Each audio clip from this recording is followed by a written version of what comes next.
ماہ رمضان آیا، ماہ رمضان آیا، ماہ رمضان آیا،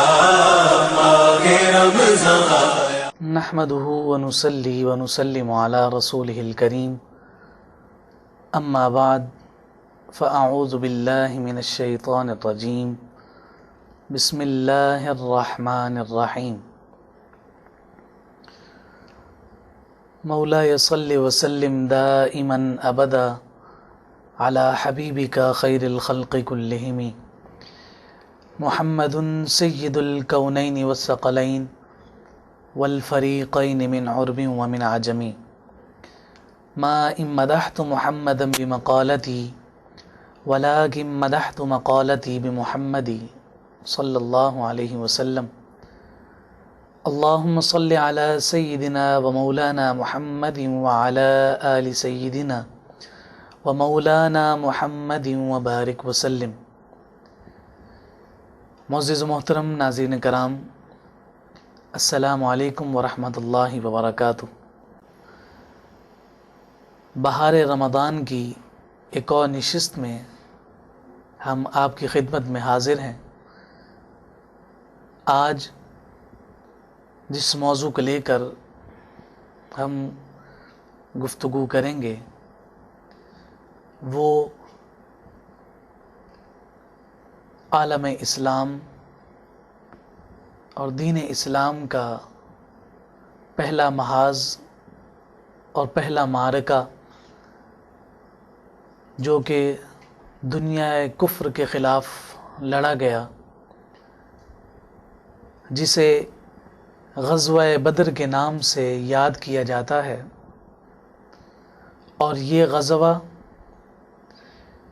اپنی انفرادیت کے حوالے سے ایک خاص مقام اور اہمیت رکھتا ہے کہ بے سر و سامانی کے عالم میں، کہ جب نہ مجاہد کے پاس اپنی سواری ہے، نہ ہی لڑنے کے لیے کوئی ساز و سامان ہے، بے سر و سامانی کے عالم میں اللہ پر توکل اور اللہ پر اعتماد اور بھروسہ کرتے ہوئے دین متین کی احیاء اور اس کے پرچم کی بلندی کے لیے جب مسلمان آقا علیہ الصلاۃ والسلام کے حکم پر نکل پڑے، تو اللہ رب العزت نے اپنی نوازشات اور اپنی طرف سے مدد کا ایسا خوبصورت انتظام فرمایا کہ اللہ کے فرشتے مسلمانوں کی شانہ بشانہ ان کی مدد اور ان کی نصرت کے لیے غزوہ بدر کے دوران میدان جنگ میں موجود تھے۔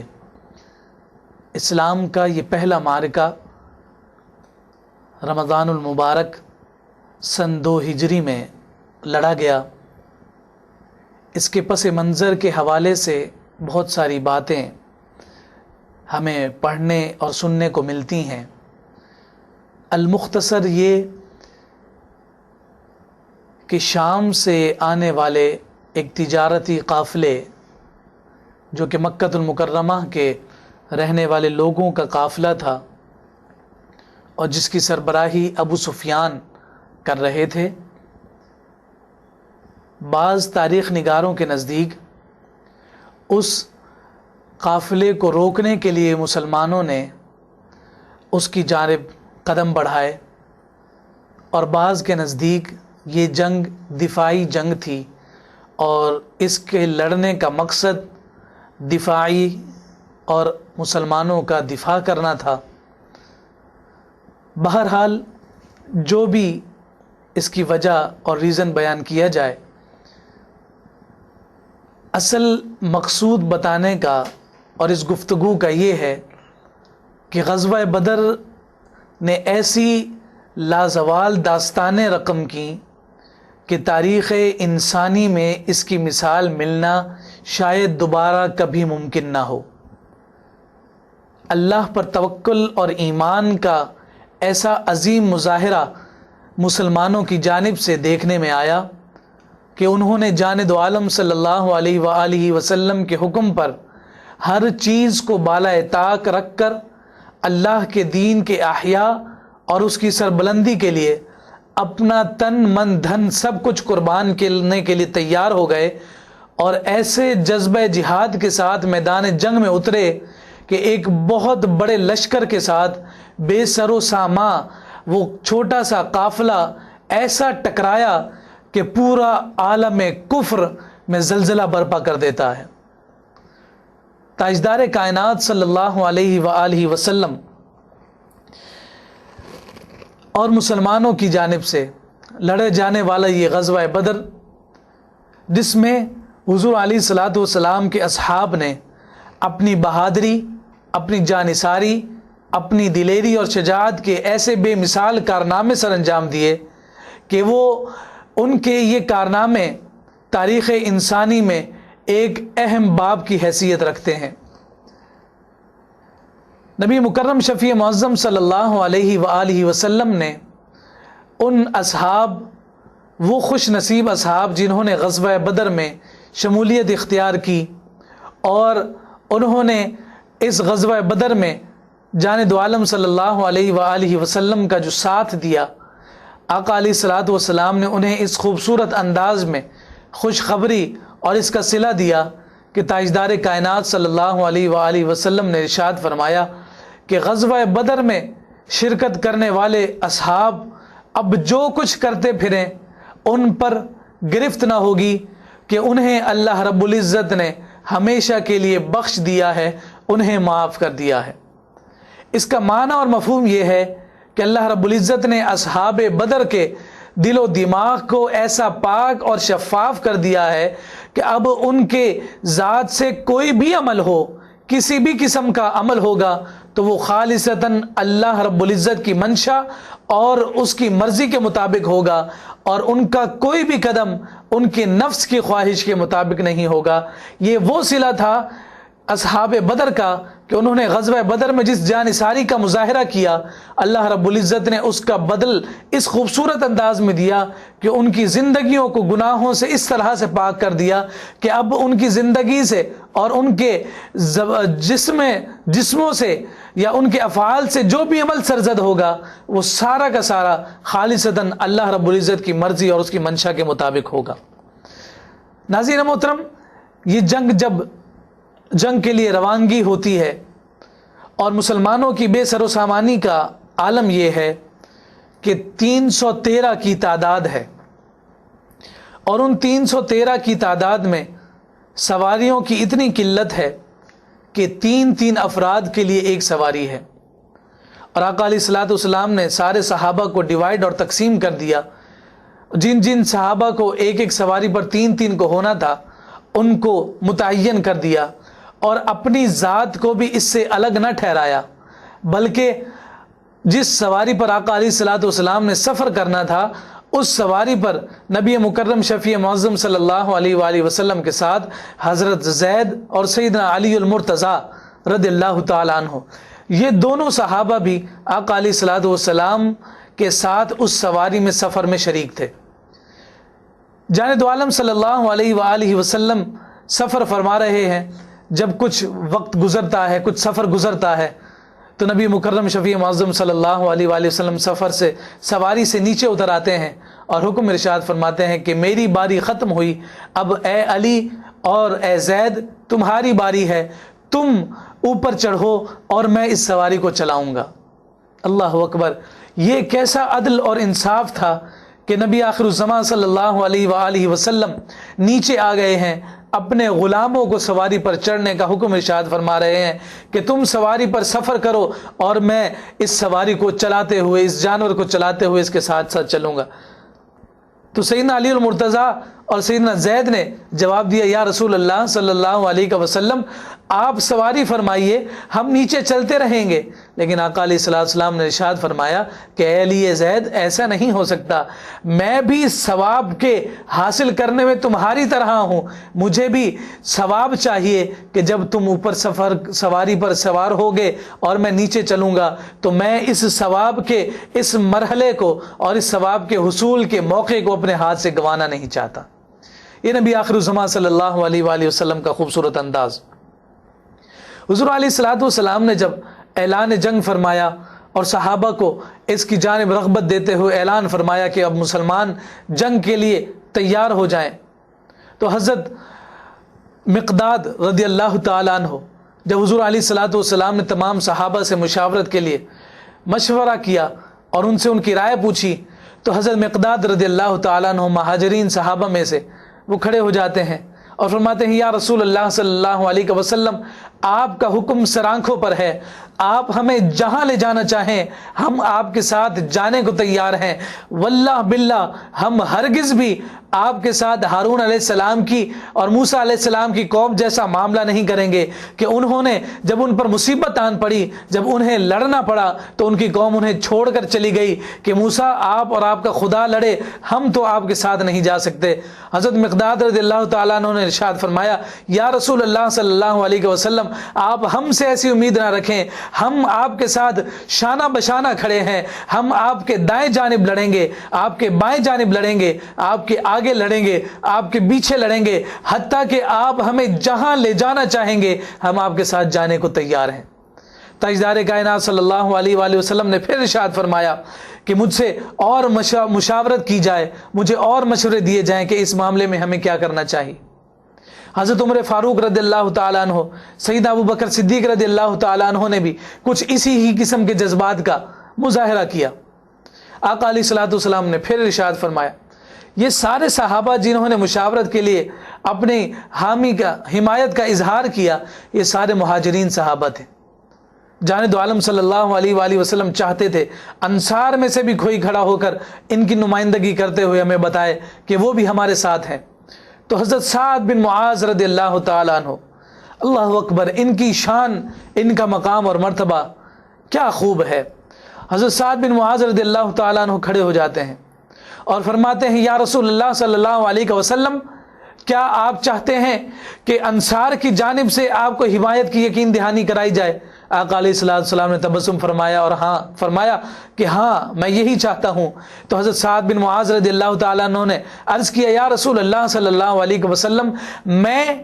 بطور نمائندہ تمام انصار کی جانب سے آپ کو یقین دلاتا ہوں کہ ہم آپ کی شانہ بشانہ آپ کے ساتھ کھڑے ہو کر لڑیں گے، آپ ہمیں جہاں جانے کا حکم ارشاد فرمائیں گے ہم وہیں جائیں گے، حتیٰ کہ اگر آپ ہمیں سمندر میں گھوڑے دوڑانے کا حکم ارشاد فرمائیں گے تو ہم اپنے گھوڑے بھی سمندر میں ڈال دیں گے۔ جب ایسا خوبصورت اور والہانہ قسم کی تقریر جانے دو عالم صلی اللہ علیہ وآلہ وسلم کی جانب سے ایک انصار کے نمائندہ حضرت سعد بن معاذ رضی اللہ تعالیٰ عنہ کی جانب سے کی گئی تو آقا علیہ الصلوۃ والسلام فرت مسرت سے آپ علیہ الصلوۃ والسلام کی طبیعت خوش ہو گئی اور آپ علیہ الصلوۃ والسلام نے تبسم فرمایا۔ ناظرین محترم، ان کا یہ تبسم فرمانا، آقا علیہ الصلوۃ والسلام کا یہ تبسم فرمانا اور سیدنا سعد بن معاذ رضی اللہ تعالی عنہ کا حضور علیہ الصلوۃ والسلام کے تبسم کا سبب بننا اللہ کو کتنا پسند آیا۔ کیا شان ہے، کیا مرتبہ ہے تاجدار کائنات صلی اللہ علیہ وآلہ وسلم کی ذات کو جو ہستی مسکرانے کا سبب بن جائے، اس ہستی پر اللہ کیسی نوازشات کا اظہار فرماتا ہے کہ صحابہ کرام میں سے سعد بن معاذ رضی اللہ تعالیٰ عنہ کے حوالے سے آتا ہے کہ حضور نبی کریم صلی اللہ علیہ وآلہ وسلم کے اس جان نثار ساتھی کی جب شہادت ہوئی تو تاجدار کائنات صلی اللہ علیہ وآلہ وسلم نے خود حضرت سعد بن معاذ رضی اللہ تعالیٰ عنہ کو کاندھا دیا اس انداز میں کہ آقا علیہ السلام نے حضرت سعد بن معاذ کے جنازے کے دونوں اس کے پاؤں کو اپنے کندھے مبارک پر اٹھا رکھا تھا، جس پر یہودیوں نے یہ طعنہ دیا کہ نعوذ باللہ سعد بن معاذ کو یہودیوں کی بد دعا لگ گئی ہے، جس کی وجہ سے ان کا جنازہ ہلکا ہو گیا ہے، اور حضرت سعد بن معاذ کا جنازہ حضور علیہ الصلوۃ والسلام بڑی آسانی کے ساتھ اٹھا کر جا رہے ہیں۔ حضور علیہ الصلوۃ والسلام نے جب یہ باتیں سنی تو فرمایا، اس رب ذوالجلال کی عزت کی قسم جس کے قبضہ قدرت میں میری جان ہے، 70,000 فرشتے سعد بن معاذ رضی اللہ تعالیٰ عنہ کو کندھا دینے کے لیے آئے ہیں، اور وہ 70,000 فرشتے ایسے ہیں کہ جو آج سے پہلے کبھی بھی دنیا پر نہیں آئے ہیں، وہ آج سعد بن معاذ کے جنازے کو کندھا دینے کے لیے آئے ہوئے ہیں۔ سعد بن معاذ رضی اللہ تعالیٰ عنہ کی والدہ محترمہ رو رہی ہیں کہ میرا بیٹا شہید ہو گیا۔ تو حضرت عمر فاروق رضی اللہ تعالی عنہ نے ان سے کہا اماں جی کیوں روتی ہو؟ تمہارے بیٹے کو اتنا بڑا مقام اور منصب ملا ہے اور تم اس پر رو رہی ہو۔ تو حضور علیہ الصلوۃ والسلام نے عمر فاروق رضی اللہ تعالیٰ عنہ کو منع فرما دیا کہ انہیں نہ روکو، دنیا کی ہر ماں اپنے بیٹے سے محبت کے معاملے میں مکر کر سکتی ہے، مگر سعد بن معاذ کی ماں ایسا ہرگز نہیں کر سکتی، اسے رونے دیا جائے۔ تاجدار کائنات صلی اللہ علیہ وآلہ وسلم نے اپنے دست اقدس سے سعد بن معاذ رضی اللہ تعالیٰ عنہ کو قبر میں اتارا۔ قبر میں اتارنے کے بعد تدفین کے بعد حضور نبی کریم صلی اللہ علیہ وآلہ وسلم نے پھر جب ان کی والدہ محترمہ کی جانب دیکھا تو اب آقا علیہ الصلوۃ والسلام ان سے ارشاد فرما رہے ہیں کہ اماں جی اب خاموش ہو جاؤ اور خوشخبری سن لو کہ اللہ رب العزت آج تک کسی سے بھی مسکرا کر اس نے مرنے کے بعد ملاقات نہیں کی، مگر سعد بن معاذ کی جب ملاقات اللہ سے ہوئی ہے تو اللہ رب العزت نے مسکرا کر سعد بن معاذ کا استقبال کیا ہے، اس وجہ سے کہ اس نے اس کے حبیب صلی اللہ علیہ وآلہ وسلم کو کے تبسم کا اور ان کے مسکرانے کا انتظام فرمایا تھا۔ اللہ رب العزت نے مصطفیٰ کریم صلی اللہ علیہ وآلہ وسلم کی ذات پر آنے والی اس پریشانی کو دور کرنے کے لیے سعد بن معاذ کے کلمات کو جو حضور علیہ الصلوۃ والسلام کی صحت مبارکہ اور طبیعت مبارکہ پر اچھے گزرے، جس سے حضور علیہ الصلوۃ والسلام نے تبسم فرمایا، اللہ کو سعد بن معاذ کے وہ کلمات اتنے پسند آئے کہ آقا علیہ الصلوۃ والسلام ارشاد فرمائے ہیں کہ سعد کی والدہ اب خاموش ہو جا، کہ کیوں کہ تیرے خدا نے سعد سے ایسے ملاقات کی ہے کہ وہ اس حالت میں تھا کہ وہ سعد بن معاذ سے مسکراتے ہوئے مل رہا ہے۔ تو یہ شان، یہ مقام اور یہ مرتبہ حضرت سعد بن معاذ رضی اللہ تعالیٰ عنہ کا۔ بات جو ہے مختصر کرتے ہوئے بات کو آگے بڑھاتا ہوں۔ غزوہ بدر کے لیے تیاریاں زور و شور سے جاری ہیں، اور انداز یہ ہے کہ ساز و سامان نہیں ہے، اگر کسی کے پاس تلوار نہیں ہے تو کسی کے پاس زرہ ہے، کسی کے پاس زرہ ہے تو کسی کے پاس خود نہیں ہے، اور کسی کے پاس اگر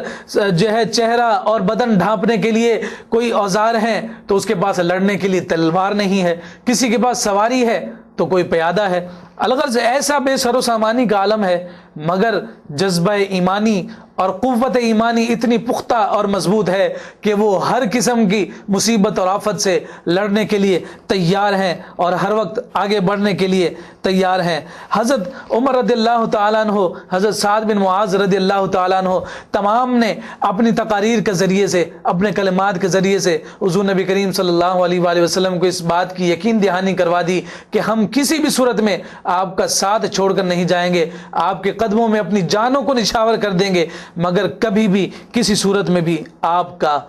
ساتھ نہیں چھوڑیں گے۔ بہت سارے واقعات غزوہ بدر میں پیش آئے، جس کو مختصراً بیان کرتے ہوئے ہم بات کو سمیٹنے کی کوشش کریں گے۔ جب تاجدار کائنات صلی اللہ علیہ وآلہ وسلم کی معیت میں صحابہ کرام کی پوری جماعت غزوہ بدر کے لیے روانہ ہوتی ہے تو جس جگہ پڑاؤ ڈالا جاتا ہے تو اس پڑاؤ ڈالنے کے پاس دو غلاموں کو گرفتار کیا جاتا ہے۔ وہ دو غلام کون تھے؟ وہ دو غلام کفار مکہ اور مشرکین مکہ کی جانب سے آ رہے تھے، اور وہ جاسوسی کی بھی نیت سے تھے اور ساتھ ساتھ اس مشرکین مکہ کے قافلے کے لیے پانی بھی لے رہے تھے، پانی کے حصول کا انتظام بھی کر رہے تھے۔ تو حضور نبی کریم صلی اللہ علیہ وآلہ وسلم کے صحابہ نے